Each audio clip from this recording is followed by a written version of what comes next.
So, in the era of fourth industrial revolution, how do companies bring better customer experience? So I happen to have a great example here. So Lego, a great company. I had the privilege when I was at Intel of working with Lego.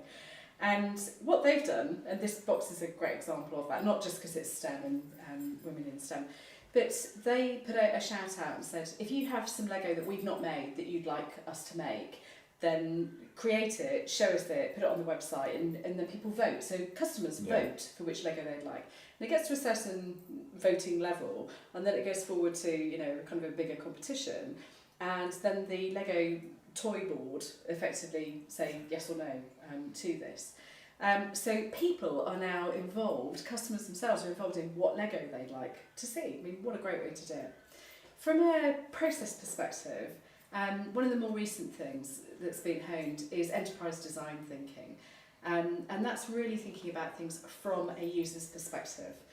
Again, frictionless, how do you take away the pain, how do you make something, some process, so that it is actually enjoyable, not just frictionless, but you know, positively enjoyable. So by using processes like enterprise design thinking, where you really are looking at the big picture of what's going on, but it's a very creative process, you can really change what that customer experience is like of whatever that journey is. And how do you extend that way of thinking across the ecosystem? Because there's some great ideas out in the OEMs that are bringing into industry.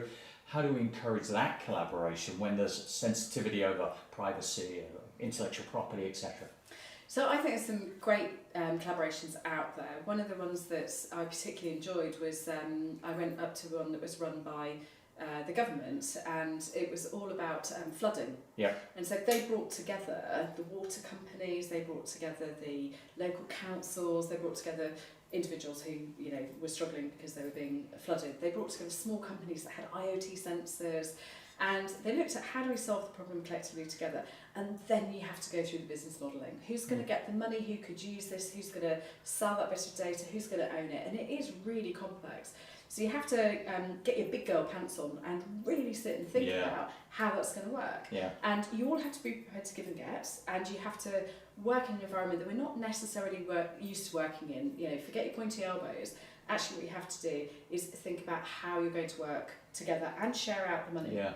And it should be based on the value that you bring. Yeah, fantastic. Yeah. Solving holistic problems. Yeah. And I think when people start collaborating, it's always mutually beneficial for everybody involved. Yeah. Yeah.